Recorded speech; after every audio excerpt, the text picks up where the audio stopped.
We are at Warbirds in Review for the 20th year. That seems a short time, and in many ways a long time ago. The number of veterans that we have paid tribute to, we have honored, we have listened to their stories. More importantly, we have recorded their stories for history. We have given them an opportunity to share their time with their families, and for the families to say, wow, I never heard that. So we pair a veteran with an airplane, and it is a very special event that only happens at Warbirds in Review. Today, we are going to be honored to have a World War II veteran with the aircraft that is here, like the one that he flew, and honors him. And the reason that we are here for this program today, our sustaining sponsor is Scott's Miracle-Gro Company. They make all of this possible with their funding for the Jumbotron, the bleachers you're sitting on, and all the other production that it takes. Oh, that bug liked me. For all the things that we do here, but this program in particular gives me an opportunity to say thank you to Ron and Diane Fagen and the entire Fagen family. They're seated right here. Thank you, Ron and Diane, the Fagen Fighters World War II Museum in Granite Falls. Thank you for today's program, and thank you so much. They are the ones who came to me several years ago and said, we want to give you a production facility for the Sleeping Dog production team to make this what it should be and to have it streamed worldwide. So not only are you people here to see this, we have this streaming worldwide and again recorded for history. This is a very, very special event, and it couldn't happen without all the volunteers and the talented people who back us up and make this possible. In just a minute here, I would like to direct your attention to the video screen, and the program will start with the introductory video, give you a little background on the Hellcat and the Navy. Those were written by David Hartman, who has been our moderator for many years, been a big part of our show. And today's moderator is going to be Brigadier General retired Ed McElhenney. We're happy to welcome him into the Warbirds in Review team. He's done a great job this week, so we recruited him to do today's presentation. So we look forward to him introducing our other guest here very shortly. So please direct your attention to the video. Thank you.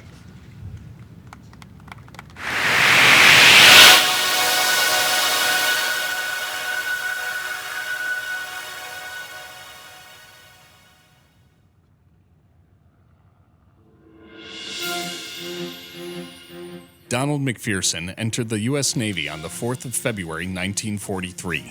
Accepted for naval flight training, he earned his flight wings and was commissioned as an ensign on the 12th of August, 1944.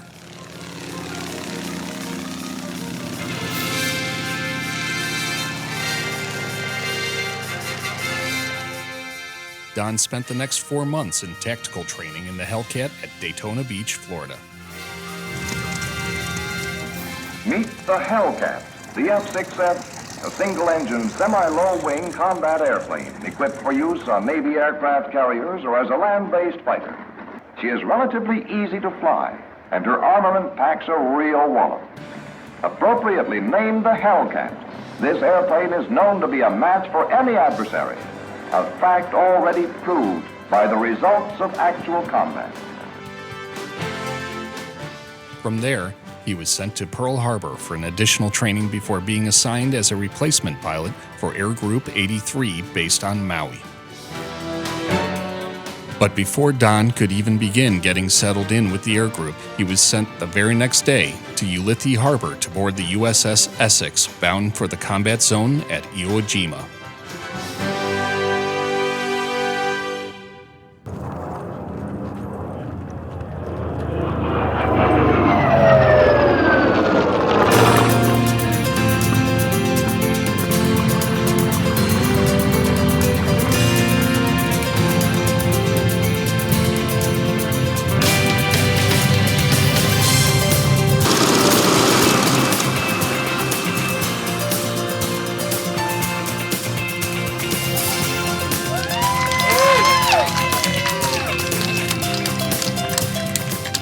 this is amazing, this whole thing. And for one thing, the way people turned out, it just really makes me happy to see that people still are interested in learning about history.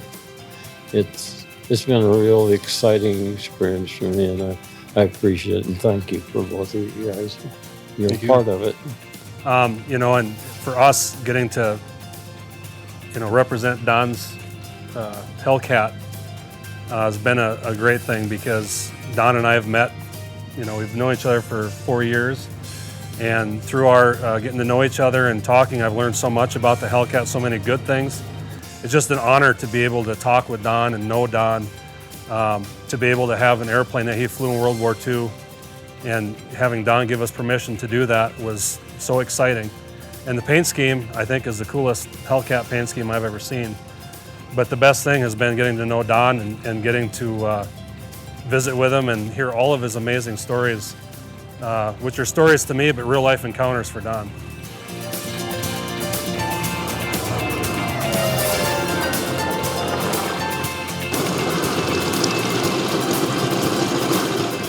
And in this communication with Evan, it was very good in that sense. Obviously the question always is when do you think it'll be done? And going into aircraft restoration, I'd say from the get-go there was already a fire lit under us. To get this reunion to occur with Don, the focus was really making sure that we could bring the airplane here so that Don had a chance to visit with it and rekindle those experiences. Your generation, the greatest generation, are the reason we're here today and have the freedoms we do, whether people realize it or not. So, like Steve said, thank you and your generation for your service. We owe you a lot.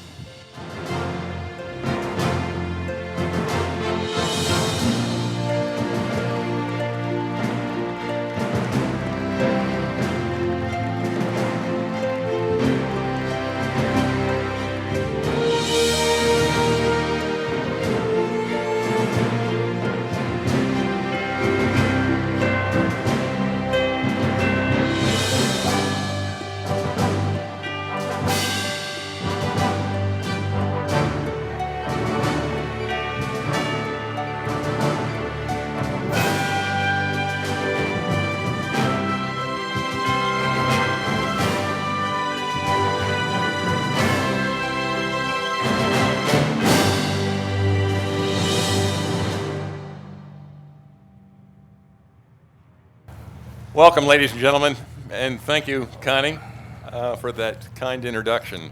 Happy to have you all here today, and thank you for that warm welcome for our star here today, Ensign Don McPherson.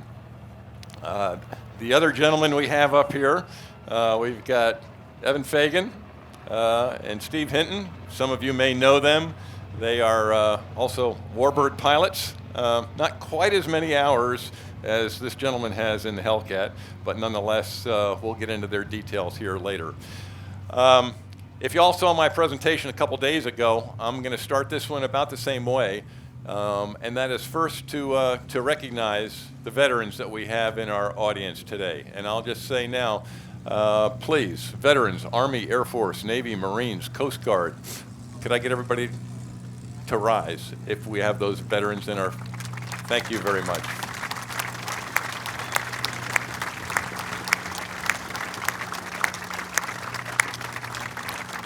I'd ask if there were any World War II veterans in our audience, and I don't think there are. I think the only one is here today, sitting, and we'll get into his details. It was a very nice video up there, and I'll just give you the kind of plan for the program here today. We're going to talk a little bit about the airplane. I'm not going to do much talking at all. I'm going to try to stay out of it if I can, but we've got a couple local experts here with Evan and Steve, and so we're going to talk airplane, where it came from, how long it took to rebuild, and then we're going to get into the meat of the mission, and that's going to be with Don and some of his stories, and he's got some great stories, I'll say that right now.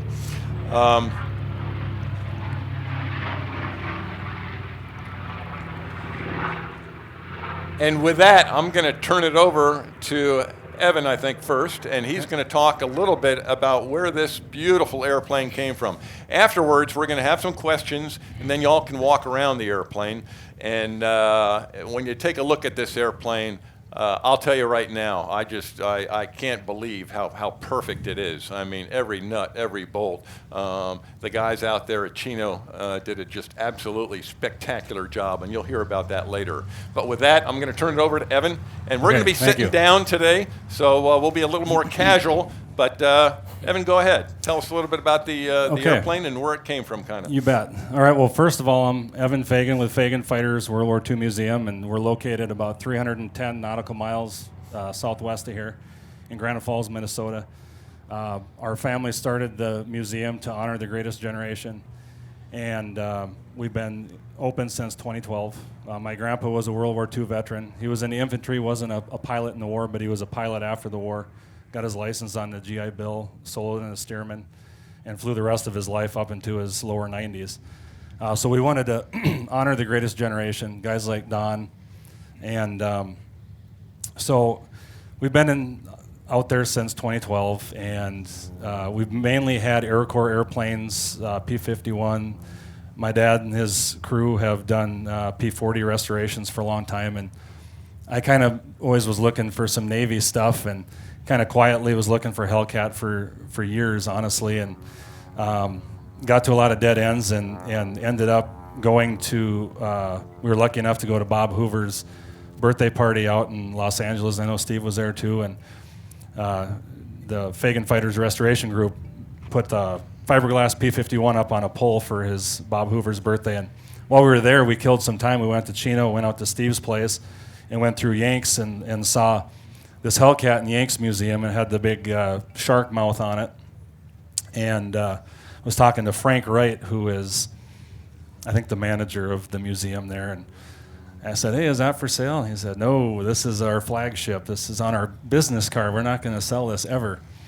And so I kept bugging Frank for about 2 years after that, and finally he said, don't even try. It's not going to happen. But the guy I got to talk to is my father-in-law, Charles. So he gave me his number, and I talked to Charles, and Charles was like, nope, I'll talk to you about Warbirds, about airplanes, but not about the Hellcat. That's not leaving. And I'd call Charles probably every 2 months, and he'd be like, "Oh, you again?" And I'd just say, "Yeah, just checking to see if the Hellcat, anything you'd let loose." And he's like, "Nope, never. But it's nice talking to you."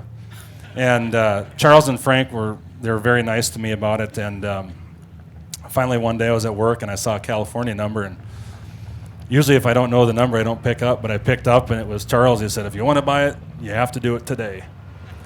And I was like, "Really?" He goes, "Yes, so be quick." And I couldn't do it on my own, so I talked to my folks, and they thought it was a good idea too, because the Hellcat, you just don't see them. And so we got a purchase agreement. Charles wrote that up, and over the course of 2 years, he finally signed it. And that's serious. But during that time, I was looking for paint schemes before we really even had an airplane, and I was sitting in my living room one night on my phone looking at Hellcat paint schemes, and came across this one. And if you look at Hellcats online, you see Minzy, which is the CAF Hellcat out in Camarillo, I think, right? And then Death and Destruction comes up. So I was looking at Death and Destruction. I thought, that's really cool. I can't believe no one's done that. And then saw an article about one of the guys who flew it, who was an ace from Adams, Nebraska. And my family has a construction company. That's what I do for a living. And we built a plant in Adams, and it's like 700 people, right? It's under 1,000. Yeah. And we're from a small town too, but I thought, man, that's neat. We've been there. We worked in that town. I didn't even realize that. And my wife, by the time I was done thinking that, said, "Well, here's his number." And about a minute later, I was talking to Don on the phone, and that started our friendship. We've been friends for probably 5 years. And I asked Don, I'm like, "Well, we don't really have a Hellcat. I have money down on one, but I think we'll end up with it." And I said, "It'd be an honor if we could restore this in your airplane's markings." And Don's, "Go ahead, great." And so Don and I became friends, and we talked probably at a minimum once a month. And I got to know Don, and then we were building another plant just north of where Don lives, and I'd come visit him. We'd go have lunch. We'd meet at the cafe in town, and then we'd go to Don's house and visit. And I just really quickly respected this guy. Don is, so you guys know, Don's turned 99 on May 15th, right? 25th. 25th, okay. And Don still drives. Don is very tech savvy. He texts, he's online. I mean, he's got Facebook. He's more tech savvy than me. You can just ask my wife. But like when I'd go to Adams, I'd drive over and meet him, and we'd meet at the cafe. Then I'd drive behind him. He has a Ford Ranger, and I'd follow him. And in his hometown of Adams, Nebraska, Don was a longtime baseball coach. And the baseball field in Adams is named Don McPherson Field and has a picture of this airplane above it. And their Legion team is called the Adams Hellcats. So everybody in Adams, Nebraska respects this man. He's a legend in the town, and rightfully so, because he answered the call and went to war and put his life on hold. And, Don was an ace. I don't think there's anybody here that can say that. I mean, he achieved great things and did this for everybody to keep, our country free. And I'm just honored to have had the chance to get to know Don. Our goal, and Steve and I, during this process, we wanted to get the Hellcat to Don. And when I was talking to Charles, trying to get him to agree to sign the purchase agreement, I said, boy, I just want to get this airplane with Don. And so the day we got this airplane from Yanks, I met with Frank, who runs the museum there, and my dad and Kevin Eldridge, who's great friends with Steve and Steve's dad, Steve. They call him Steve-O, so Steve and Steve-O, but Kevin is with their museum. He flies Heritage Flight. He's a great guy. He's a very accomplished Warbird pilot, but my dad and Kevin towed it from Yanks over to Steve's shop, and I stayed there with Frank getting all the logbooks and all the history from the plane. And then, and that was a couple days before Easter in like 2017, right? Yeah. Something like that. And we brought it over there, and when Steve's dad and Steve and I met, we just said the goal is to get this airplane done, make it safe, reliable, and we want to get it to Don. It was important that Don gets here and reunites with his airplane. Of course, this isn't the exact airplane that Don flew. This was this is a legit 1945 Hellcat. It's last served as a drone.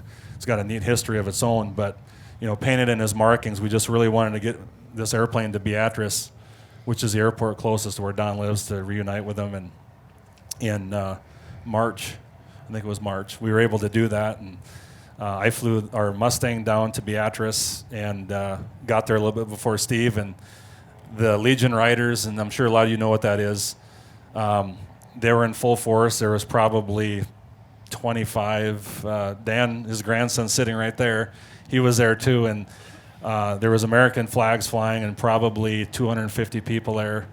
I couldn't believe it when I taxied up, and it was great because I had time to talk to Don and get out and watch Steve come in. And Steve did a beautiful pass and landed and brought the airplane up. And it was just it was a great time. So we were able to reunite Don with the airplane, and it's just been a great experience. And then working with Steve during this, Steve, I'm sure all of you know Steve Hinton Jr. I mean, he's an aviation icon himself. So it's been a blessing getting to work with Steve and his dad. I mean, Hintons are great people. That's been a great experience in itself, and getting to work with Don and the three of us getting to work together. It's just been great. And this was the ultimate goal, is to get here and to get Don in front of the airplane to talk to you guys, because we'll shut up soon, and then he can, he's the real pilot of this airplane. These guys use these for the intended purpose, of carrying out missions and destroying the enemy, and he was the one getting shot at. So this is the real live guy that we all want to hear. But it's just been an honor to have the experience with Don and Steve, and it's been a great experience. I'm very, I feel very blessed to be here today. So. Thank you, Evan. And Thank you. now let's hear a little bit about the airplane. And Steve is our local expert. I asked him just before he came out and said, how many of these things were built? And he he gave me down to the exact number. And I said, you pass. I said, so if you guys got any questions afterwards, this is the guy, but I'm going to turn it over to him right now so he can give you some of the specifics about this particular airplane. And Steve, you got it. Thank you, Ed. Grumman built 12,275 Hellcats during World War II. 11,000 of those were built in 2 years, all at the Bethpage factory. They didn't farm them out. Unfortunately, today, this is only the 6th airworthy Hellcat in the world. The reason for that is by the end of the war, they were becoming obsolete. A lot of them became drones and then got shot down by our own fires. So it's very exceptional to have a Hellcat here today, and it's great to have another one flying in our country. When we met Evan and Ron about the airplane, like Evan said, the priority was to get the airplane done so that Don could see it. So right from the get-go, there was a fire lit underneath us to get the airplane finished and over to Nebraska for Don to see it. And the second part of the criteria that Evan wanted was it would be an airplane that he was going to fly 80 to 100 hours a year. And for a Warbird, that's a lot of flying. You know, typically a lot of these airplanes out here only fly maybe 10 or 15 hours. So for an airplane to fly that much, we knew we had to make an airplane that was reliable, mechanically easy to work on. And that's where we started when we went down the list. What are the systems of it? Fuel, oil, replace all that hydraulic systems. The engine got overhauled. It's got the original R2800-10W, and that's got a large two-stage, two-speed supercharger, which you don't see on radial airplanes nowadays much. It's a lot of maintenance. Horsepower? 2,000 horsepower. Okay. And the airplane's got a very unique and distinct whine and howl, which you may have heard in that video, and that's the intercooler setup and the supercharger of the airplane. As a pilot, there's some procedures you have to do to keep the blower operational. So it's a very unique airplane in the sense that that is all original. And the other thing that Evan had said, well, it was great working with Evan. He'd make a phone call and, hey, Evan, what do you think about this? And, well, Steve, you know, whatever you think, I'm happy with. So the feedback was, back and forth. We were kind of running around, but it's so easy to work with Evan on the project, and we were able to really make the cockpit authentic and the paint scheme authentic to Don. And anytime we had questions about something, and ask Evan, who would then call Don and make sure that he signed off on it so that we didn't get the BS flag raised on us while we were sitting here. Stop for a second, Steve. If Don will hold up that little piece of paper there, I gave that to him before he came out here, and he doesn't curse, but I wanted him to be able to critique these guys. So I said, this is the BS flag. This is you don't agree with what these guys have to say. So if he waves that flag, that means something these guys say he disagrees with, and he'll tell you. Because these two guys here combined have probably got maybe 30 hours in the airplane, and that guy at the end has got over 500 hours, 200 carrier landings. So he is the real expert down there. So I just wanted everybody to know that if you see the flag, I'm probably going to call on him, and he's going to, let him know what's going on. So go ahead, Steve. You got a lot of practice in the back room. Yeah, no pressure, right. So it was a really unique opportunity. Very seldomly do you have a chance as an aircraft restoration company to restore an airplane for a veteran like this. It was such a unique opportunity. And it took about 2.5 years until the airplane, from the time we really started going on it until it was up and going. The restoration process is lengthy. Every airplane is different. In the case of this, the airplane had not flown in over 40 years.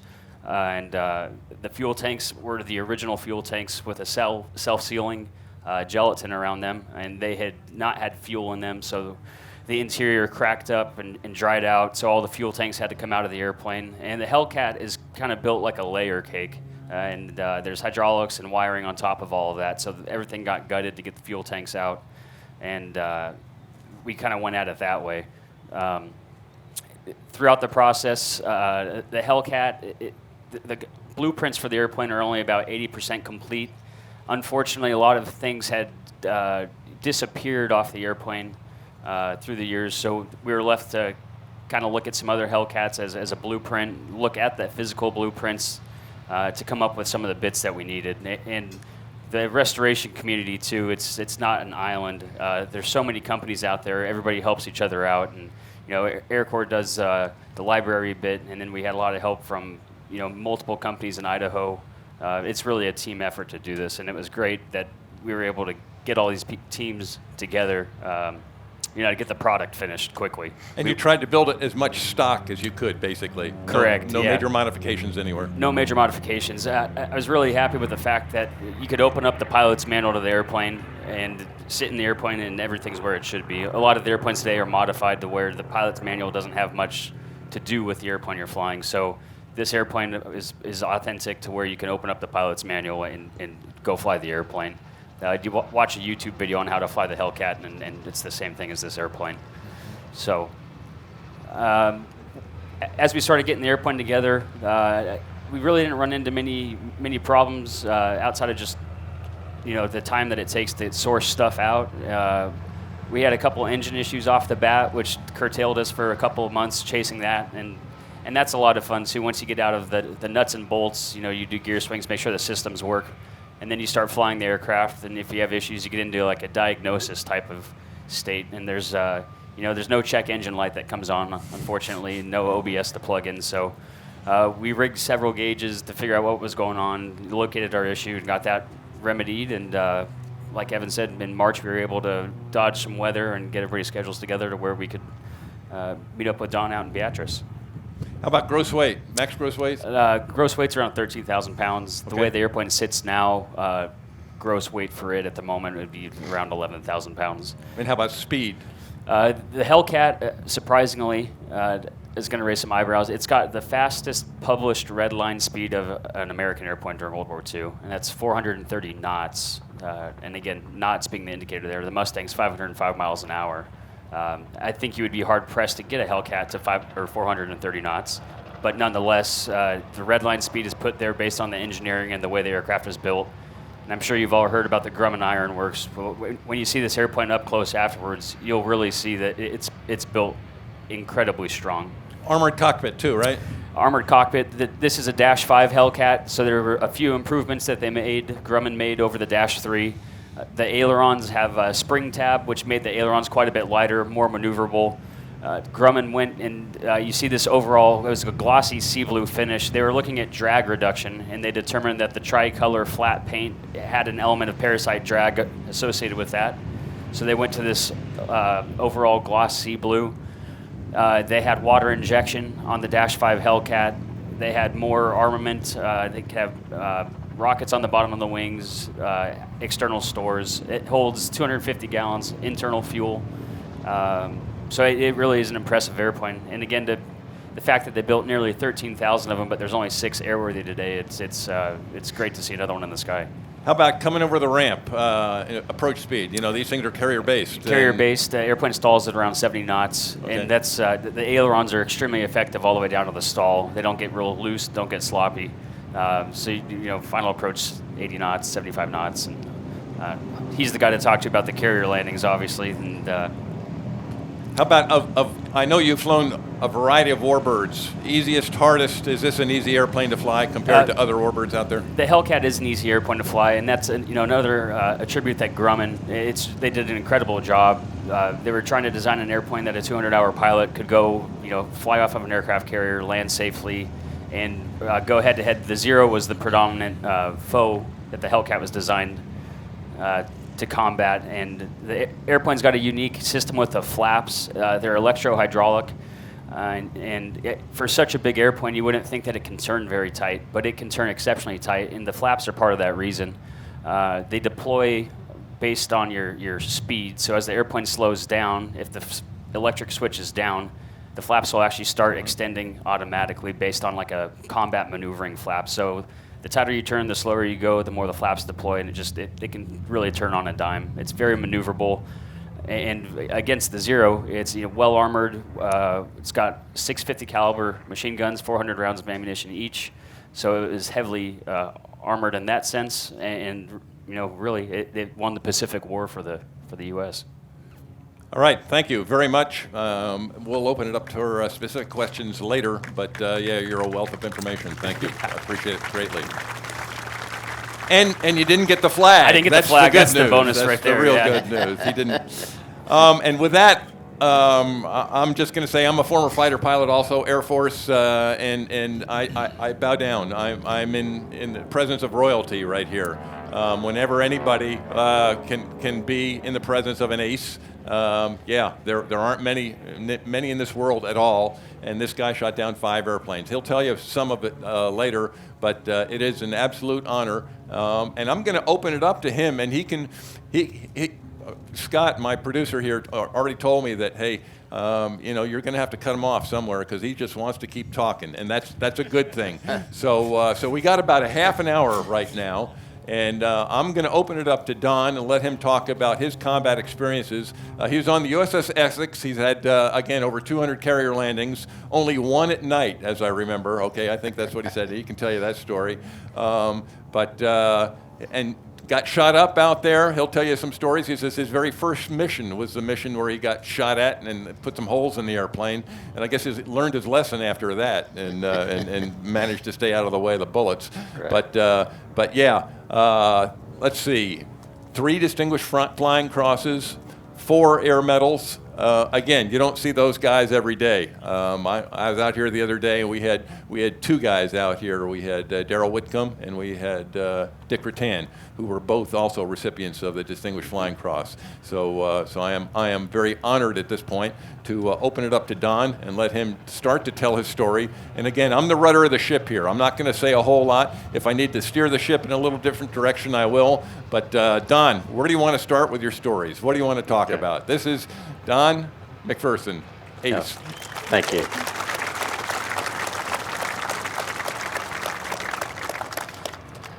To add to your comment, one other award that I'm kind of proud of, that I was among a lot of aces that received the Congressional Gold Medal. That is correct. Washington, D.C. And again, not many people have received that too, Yeah. and Okay. well deserved. Well deserved. I guess I would start about the time I finished my training. I had joined the Air Corps, the Navy Air Corps, and gotten into what they called a V5 program, which was to be 18 months of training, which turned into about 22 months for us.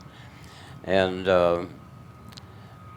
I'll begin as we went overseas after I'd qualified in carrier landings in the Great Lakes, like everybody did, and got over to Oahu, and it was really a shocker to us as we went into the bay there. The channel was just like a junkyard. You know, they had dredged all these blown up ships on each side, and the total channel was just looked like a huge junkyard.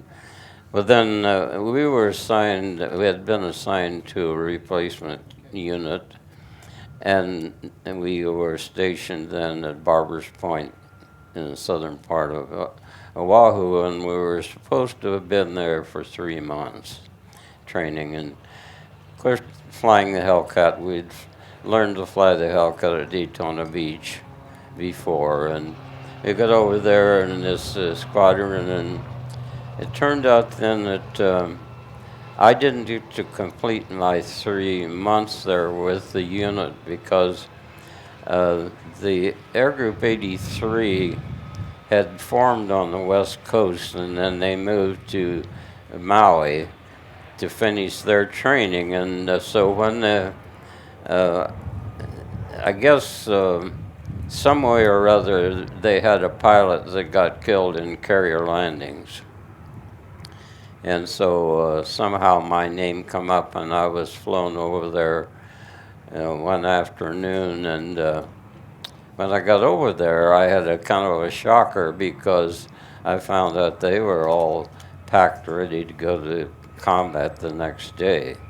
So at that point, I didn't know anybody, had never flown with any of them, and we got on a British transport the next day and took us to Ulithi Harbor, which is in the Caroline Islands. And when we got there, we had another big surprise because all of the Fast Carrier Task Force was anchored there we didn't dream that we had that many ships at that point, you know, after Pearl Harbor.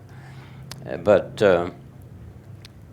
make a long story short, we went aboard the Essex then one day, and that evening they told us that they were going to show a film down on the hangar deck. And so we went down and to watch this film, and I don't remember what the film was, but at least anyway, halfway through it, why general quarters sounded. And of course the sailors, they all ran almost knocking chairs over, you know, to get to their gun mounts and whatever their assignment was. Here we were sitting there as an air group. Now, what are we supposed to do, you know? Nobody had the slightest idea, but finally somebody came by and told us we needed to go to the officers' mess hall. And we had no idea where that was, but we did finally find it. So that was kind of our beginning. Well, what happened there was we kind of started to finding out already what the kamikaze suicide corps was all about for the Japanese. They sent in two twin-engine bombers, and one of them targeted the Essex, but he overshot his dive and just clipped the radar mast off the top of our ship and missed the ship completely and crashed on the island next to it. The other one then did hit the Hancock carrier that was anchored next to us, and I don't think it did terrible damage to that. It kind of a glancing blow on the flight deck, because I know that they left the next day for combat with us. Mm-hmm.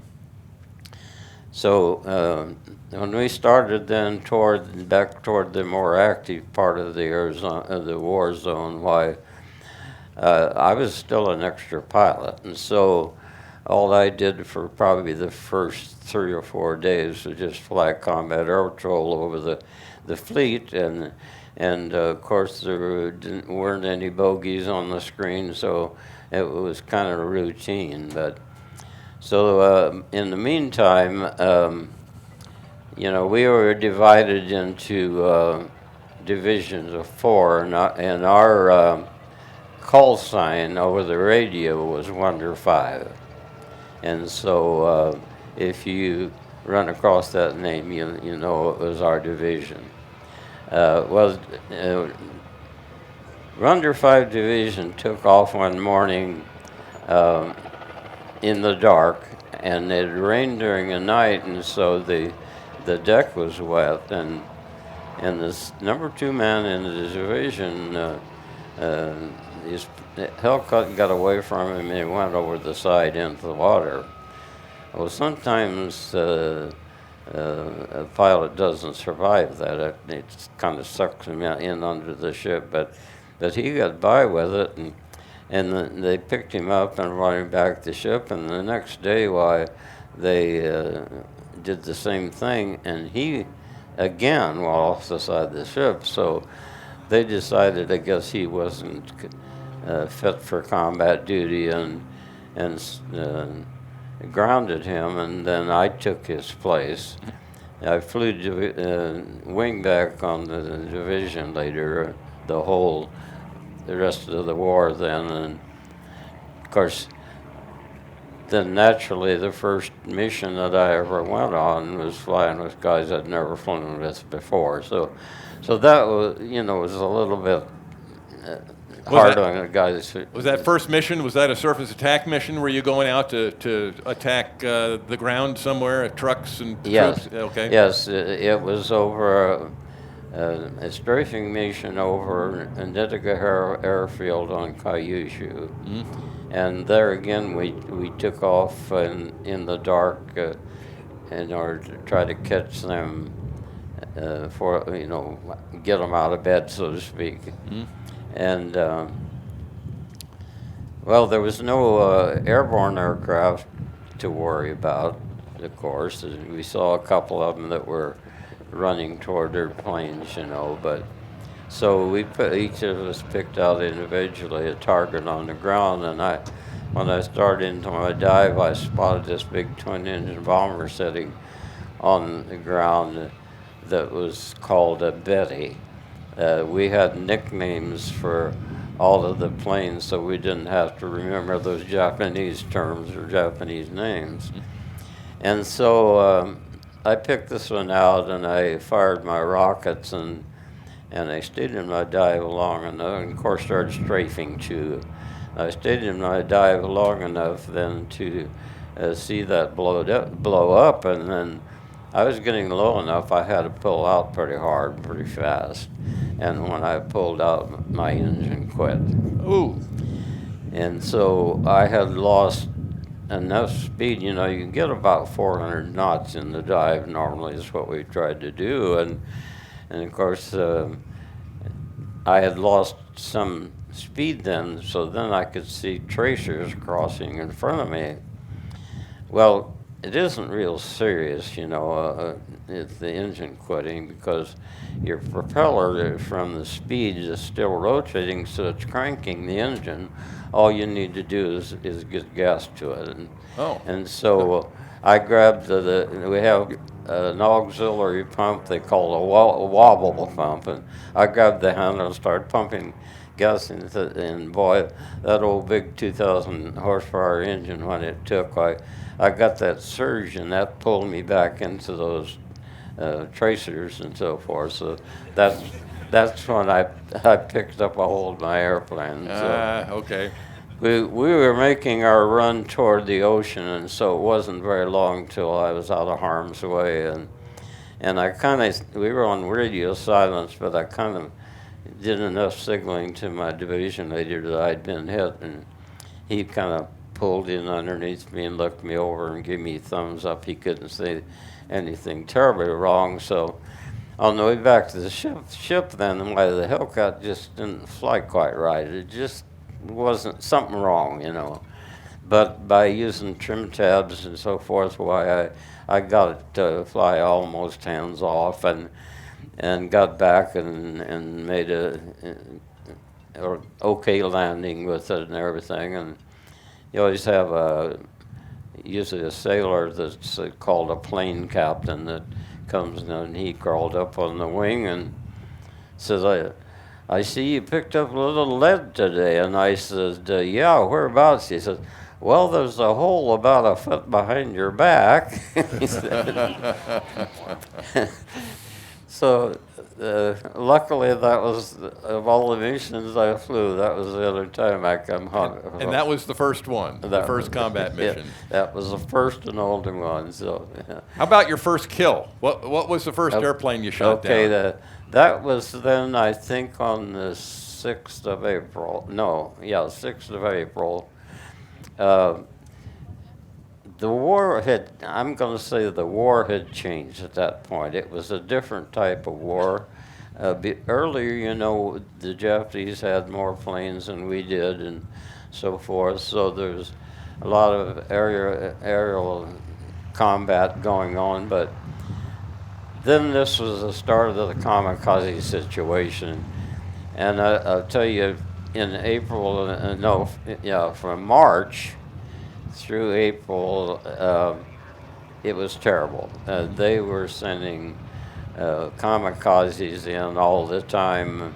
At one point, our gunners on the S6 almost stayed and slept at their gun mounts for 24 hours at a time, you know. And so they were wondering if there was a little island called Kikishima, and it had an airfield, and they sent out the 4 of us over there, you know, to tear that place up. Well, when you got over there, apparently all their ships or all their planes were pretty much on a mission somewhere, because we didn't find any airborne ones, but just a few on the ground, but very few. And so we strafed those. We tore up some of the hangars and did it with rockets and so forth. Even damaged their airstrip, you know, so it'd be hard for them to use. And so we decided we would probably get better, get back the ship, because it's getting low on ammo and stuff. And so we started back, and I kind of remember maybe we were something around 1,800 feet off the water. We weren't very high, and all of a sudden I saw coming at us on a converging course 2 Val dive bombers. And boy, I was lucky I hadn't put my guns back on safety, because all I had time to do is push the nose down, put the sight on him, and squeeze the trigger. And I saw the pilot slip forward, and he plunged into the ocean. Well, then I was wondering what happened to the second one, and I thought maybe the other guys maybe took care of that, but I made a wing over turn, and this one was heading toward that airfield that we had just damaged, and so I put was full throttle on this Hellcat, and it really responded, and I started catching up, and just as I was ready to squeeze the trigger to make the kill, I heard on the radio my division leader hollering at him. He said, "Don, get out of there, they're shooting at you from the shore batteries." But I continued to squeeze the trigger, and that one blew up, and so then I did a wing over and a lot of evasive maneuvers to keep from getting shot down from the anti-aircraft fire. So then I found out there were 2 other Val dive bombers, and that's what the other guys were doing. My division leader shot down one of them, and the section leader got shot down one. And then the last guy in the division, which everybody always referred to as Taylor and Charlie, he got a Lily, and I'm not sure yet. I haven't been able to figure out and find out just what type of plane that was. But anyway, we all got our first victories that day. And you got 2. You got 2 that day? Yes, right. Okay. So we started then hitting a lot of the small islands with their airfields and so forth, and then started banging around on Okinawa. And every once in a while, then the ships of the fleet would move, and we'd fly maybe 300 miles to targets on Kyushu, and always after airfields, factories, even supply trains, and a little bit of everything. So you were doing a lot of ground attack, basically. Yeah, and you said you were shooting rockets before. How about, were you using bombs then also? Sometimes, yeah. Okay. We carried, the Hellcat would carry 2,000-pound bombs, but I don't think I ever flew one that was armed with a 1,000-pounder. Mm-hmm. We most generally carried the 500s. As pilots, especially with ground support, we preferred the rockets because they're a little more accurate. But we carried both, all the time. And so then we got to the place where then we were doing a lot of time over Okinawa and that way. And of course, that was a little before the invasion yet. And once in a while, we'd skip as far north as the second island where Tokyo is. But then on April the 1st, and that happened to be Easter Sunday, we helped with the invasion of Okinawa. I think most all of the fighters were carrying napalm, firebombs at that point. And so we went in and scorched the beach, for the landing boats were coming in. And they thought that there was an airfield, the closest airfield on Okinawa. They thought it would take probably maybe 6 days to take that airfield. They had it in hours, because the Japanese had either gotten wind that the invasion was going to happen on a day, or else they did a good guess, and they had pulled back into the mountainous, hilly areas. So I don't think the casualty rate was real great. I've never seen any, numbers on that, but But then when it got into the mountains and hills, then it changed different. And so then we started, and eventually they had, the fleet had sent, I think it was 6 dive bombers and maybe a few torpedo planes to land at that airfield. The Air Force had come in and taken over then. And they landed with a fighter escort to be briefed on close support, ground support. And so they tried several different situations where the Marines or the infantry would have people bottled up, in some of those caves and revetment stuff in the mountains, and it worked out really good. And so then they started including us fighter pilots too. They'd give us a position on the grid map, and so we would use rockets, and of course, to me, that was the toughest duty we ever drew, because you didn't have any room for error, because your people would be surrounding it, And really, we got by with it. We didn't have any rockets that landed off center or whatever. But then we had another situation which we got involved with that was really kind of an interesting assignment. They had spotters. The Air Force had spotters, guys that would be flying a small airplane and flying low level, picking out targets. Yep. And so we'd be on the same frequency, and so we'd report in. And I can remember 2 events because they were kind of unusual. One day we reported in, and the guy said, hey, he says, I got an old grass hut here. I don't like the looks of it. He says, put a few rounds of ammo into that. And so we did, and boy, talk about 4th of July. It was an ammunition dump, and it was blowing up like crazy. And then about a week later, while we drew that assignment again, and when we reported in, why, he had a haystack he didn't like. And so we put rockets into that, and that was a fuel dump. So the fuel, the big black smoke, was rolling from there. So those were, if there's anything fun about war, well, maybe blowing those things that up. might be. Yeah, I agree. I like watching things blow up too when I drop a bomb. Right. Yep. Right. How about your other 3 kills? Were those kamikazes that you got? Yeah, that was then in, let's see, April. That was in May. I think maybe the 13th of May, if I remember right. And they sent the whole the Hellcat squadron from the L6, and I think some Corsairs too.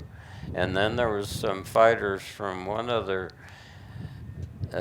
carrier, but I don't remember what. I guess maybe I never knew what carrier that was. But anyway, they sent us over there. This would have been probably 2 to 3 weeks after the invasion of Okinawa, and we had radar. They call them radar pickets, destroyers that were positioned north of Okinawa, between Okinawa and the island of Kyushu, to pick up, on their radar, incoming planes. Well, they sent us over there to fly combat air patrol to protect them, and when we went over there, guys, the attack had already started. They knew now from the numbers there were probably close to 300 Japanese kamikaze suiciders coming in, and they were flying everything. They were flying all from way from Zeeks to dive bombers to flip planes, with some of them they claimed had flammable material in the pontoons and so forth. And division leader and I, we saw 2 of those float planes heading toward one of our destroyers. And we were probably 1,200 feet or so. And those rascals were right on the ocean, way low, coming in low.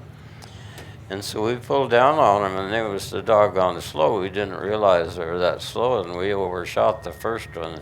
But I did get the second one.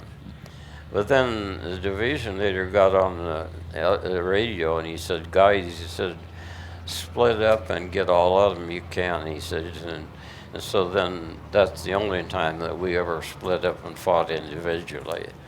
But it ended up then I got 2 more that day, which completed me as an ace. My division leader got 4. No, he got 3, and he'd had one before, so that made him 4. The section leader, he had one before, and he got 4, so he made ace. And then Tail and Charlie, he got into a higher group of them. He got a couple of those float planes, but then he also, I think, got a Zeke and maybe a Tony. Anyway, he ended up with 6. So that made him 7 for the war, which then he qualified for what they call ace in the day. And so we ended up then for the conflict, the 6 months we were in combat, our division then ended up with a total of 21 aerial victories. Impressive, very impressive. Yeah. And I understand that you were there and you were actually able to see the mushroom cloud from the. You'll have to repeat that one. I couldn't. Yeah, we'll wait for the jets to go by. These Yeah. noisy guys out there. No, I understand that you were close enough where you actually saw the first bomb being dropped on Hiroshima over yes. there and could see the mushroom cloud. Right. The ship's personnel that we were on, I happened to be on board. I didn't fly, I guess, that morning. They told me there was something going on because we were the area we were supposed to be in. It notified the fleet to not go there. Mm-hmm. And so we found out why. All of a sudden on the loudspeakers throughout the ship, they announced, if you look to the west, you see a big mushroom cloud. The United States has dropped an atomic bomb. Wow. And we didn't know there was such. Wow. It was so secretive. We didn't know we had that. So we saw that one, and it looked kind of to us like it did to you folks that saw it on television. We weren't close enough to see the second one, though. So from that point on, then we just started working farther north, and we did a lot of work on the Honshu, where Tokyo area. A lot of airfields scattered around, factories and military installations and stuff. So we just continually, like the airfields, we hit them. Well, they'd try to rebuild them, so later we'd go back. I mean, like there's one airfield west of Tokyo. I think we over 2 months period, we probably attacked that 3 different times or 4. And Curie Naval Base, which is one of the toughest as far as anti-aircraft fire was concerned.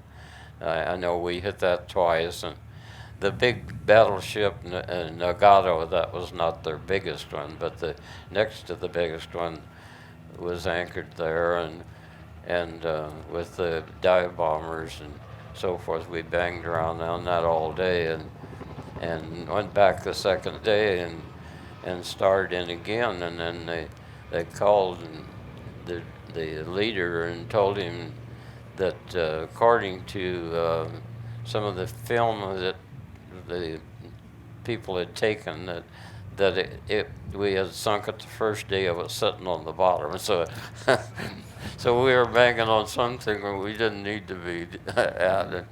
And like I said, there was the toughest anti-aircraft fire of any place. But just a little earlier than that, then Wonder 5 Division was one of a whole bunch of them that were on the search for their fleet.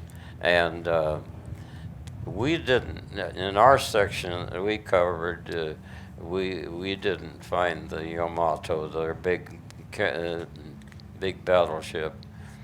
We found a couple other ships and reported them, but another section did find it, and so the fleet then carriers from all the carriers attacked that then and sunk the Yamato and I think 2 cruisers that was with us, and I think 3 destroyers. So that pretty much finished their fleet. Yeah. And then, so then from there, then we even started working far enough north to their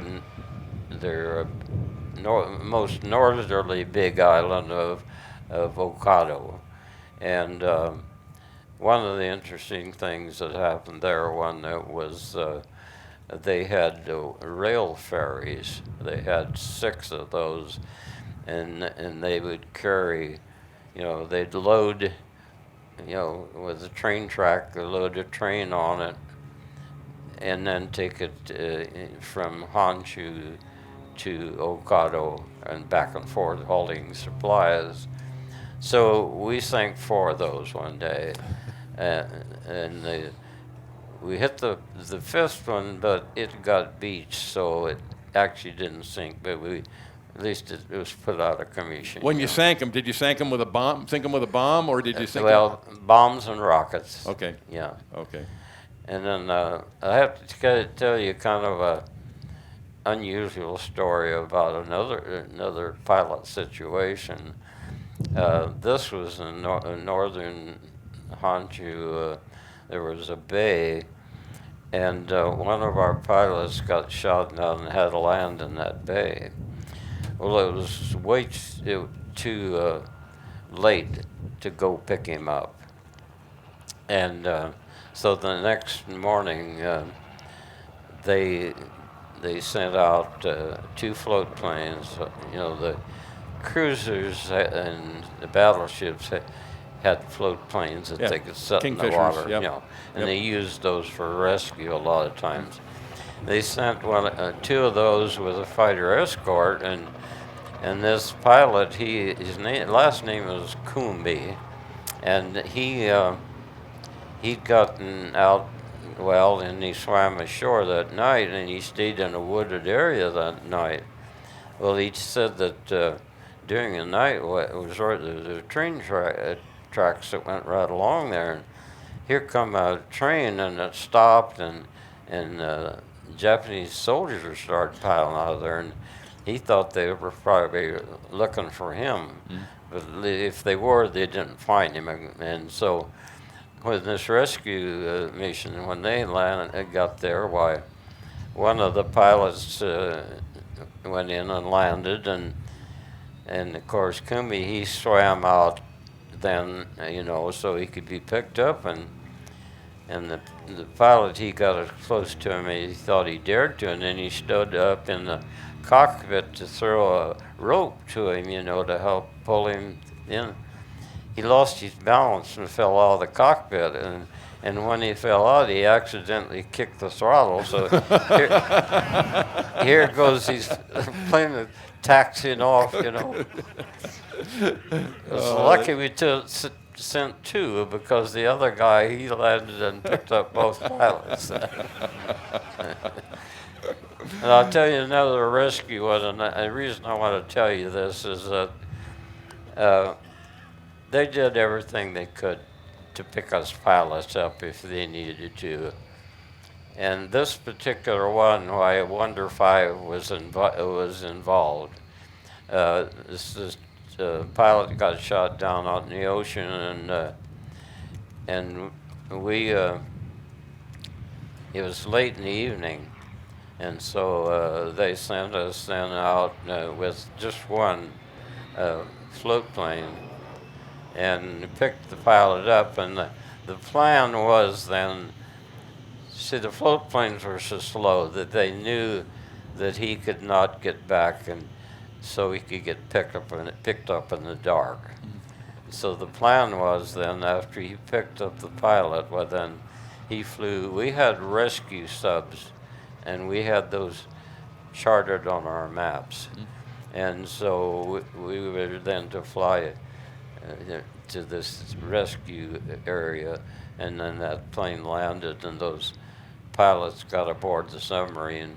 Well, then we strafed that float plane, so the Japanese wouldn't have access to it. And, Right. And then we got back. That's when I made my own night landing. We did get back just as it was getting dark. So, yeah. I understand. All right, I'm going to. We've exceeded our hour at this point, so I know you've got more stories, and I think there's probably people out there who've got better questions than I've got. So I'm going to say, okay, let's stop right now, and we're going to open it up to questions for a while.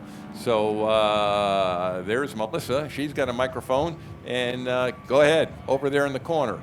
We got a question. Would you compare the Hellcat and the Corsair and touch on why the Corsair served after the end of the war and the Hellcat didn't? Say that one more time. We got the. Would you compare the Hellcat and the Corsair and touch on why the Corsair continued service after the war and the Hellcat didn't? Who's the Flying expert? both, yeah. Steve's got that one.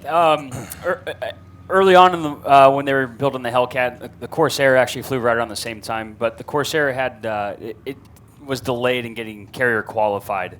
You hear a lot of horror stories about the long nose on the Corsair, which impeded visibility getting onto the deck. And the Hellcat's quite opposite of that. The ground handling's phenomenal. You can see over the nose real easy. I think it was a better initial platform for guys during carrier landing. So that's why you saw the Hellcat more predominantly in that 44 era of the war.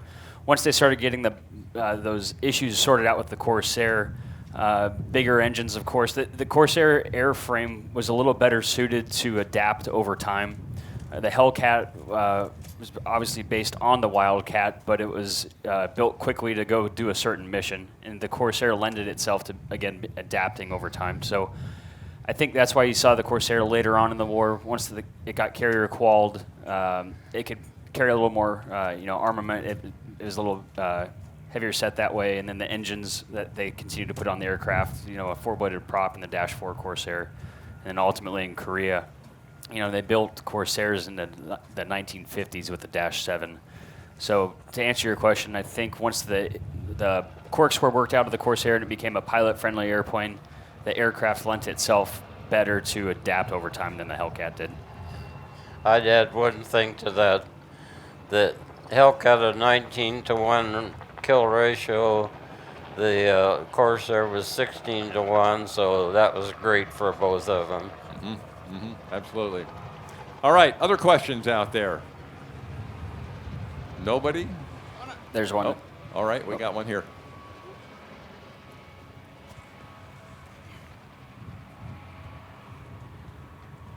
What was your rate coming back to the boat? How was that? Your rate coming back to the boat, as in, if you've launched.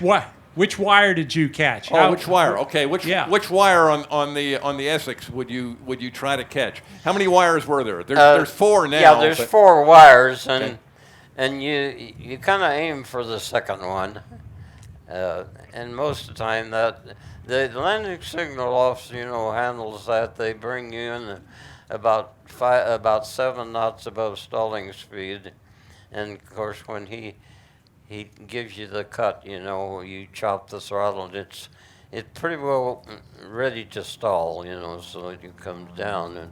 And I might add to that, people wonder, why in the world do you need a signal officer?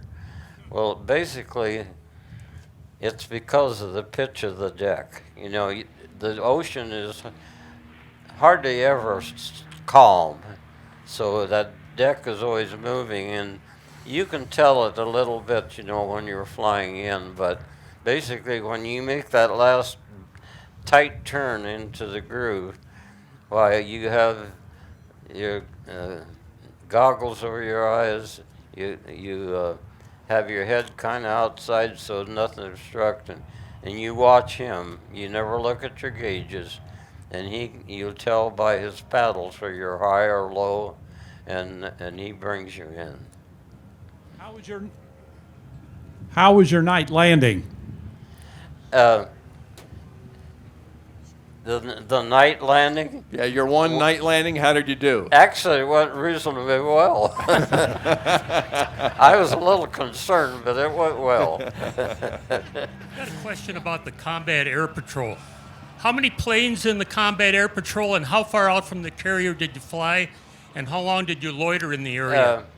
You know, I can't give you a figure on that, but they shot down quite a lot of them. But I have to give our gunners on our ships an awful lot of credit too. I've seen them shoot down a lot of them. In fact, on the L6, I happened to be on board one day, and they reported that we had a Japanese Zero diving on us, and the anti-aircraft gun damaged one wing. So it just missed the deck, and it was carrying what they estimated was a 1,000-pound bomb. And I tell you, it just felt like it raised that carrier up out of the water and dropped it back in. I mean, it was something. And it did make a crack in the hull, but somehow they patched that on the go. We stayed right with the fleet. Don did say, by the way, a typical mission in terms of hours. How long did you fly on a typical mission? What was that? How long was a typical mission? Okay, a typical mission, most generally for us, was 3.5 hours. I was looking at my logbook here a while back, and there was 5 times I think that I flew a 5-hour flight. I had two missions that was 5.3. That's kind of long on sitting on a parachute pack. All right, more questions. How much fuel would you normally land or come back from a mission in time and duration? For instance, did you have an hour and a half remaining in fuel when you returned to the deck? Your last repeat. How much gas did you have left when you came back? Were you out of gas most of the time when you came back, or were you out of ammo when you came back? Not really. Not very often, anyway. Most generally, if we weren't carrying belly tanks, well, then we weren't flying probably over 150 miles. So if we got delayed or something, well, we'd still have enough. When we go on our long missions, why then we'd carry the belly tank, and the one thing you had to be a little careful, try to conserve going and coming, because you never know what's going to happen. Because, for instance, aircraft carriers will not turn into the wind till that 1 or 2 planes. They have a certain time that they're going to turn into the wind to land, because when they go to land airplanes, they have to lock into a straight course, and of course that makes them vulnerable to attack. So if you're getting low on fuel and your plane isn't taking landing planes, then you pick out another carrier that is, if there is one. If not, why, when you run out, you land in the ocean. Okay, another one up here. Sir, thank you for your service. And after the war, could you tell us a little bit about what you did after the war, and did you ever fly again? He said, what did you do? He wants to know about your farming experience. After the war, he wanted to know, did you ever fly again? Oh, okay. Yeah, well, I kind of wanted to make a career out of the Navy, but there was 26 of ensigns aboard the L6, and I only know one out of the 26 that in almost a year's time, that had advanced in rank beforehand. Why they had advanced like in maybe 4 to 5 months. But the supply, you know, that's on supply and demand, and so they hadn't seen fit. So I decided, well, I knew what would happen. I could go home and buy a half interest in my dad's farming operations because he's getting toward the age that he'd be thinking about retiring, and so I did that. Well, then probably about 10 years after that, why the rural carrier position with the Postal Service came open, and there were 28 of us that took the test, and somehow I was lucky enough to get chosen, and so I ended up carrying mail for 30 years, Postal Service, and farming also. So you never know if your mail carrier happened to win the Distinguished Flying Cross. I'm just here to say, you know. Right. So.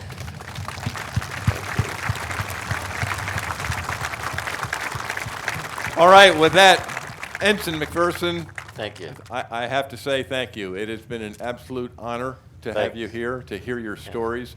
Thank you so much for your service and allowing us to be here and do what we do here. Yeah. And Evan and Steve, thanks so much for your inputs also. And I got to say, Ron and Diane Fagen, right there, if you want to congratulate these two. It's their airplane, it's their museum, Granite Falls, Minnesota. Go visit. It is absolutely spectacular. I think every airplane you got up there flies too, doesn't it? Yes, it does. So we'll wrap this up. We're going to hang around here. These are the experts, and you can ask some questions. But I'll just say now again, thank you very much, gentlemen. It has been an absolute honor and pleasure.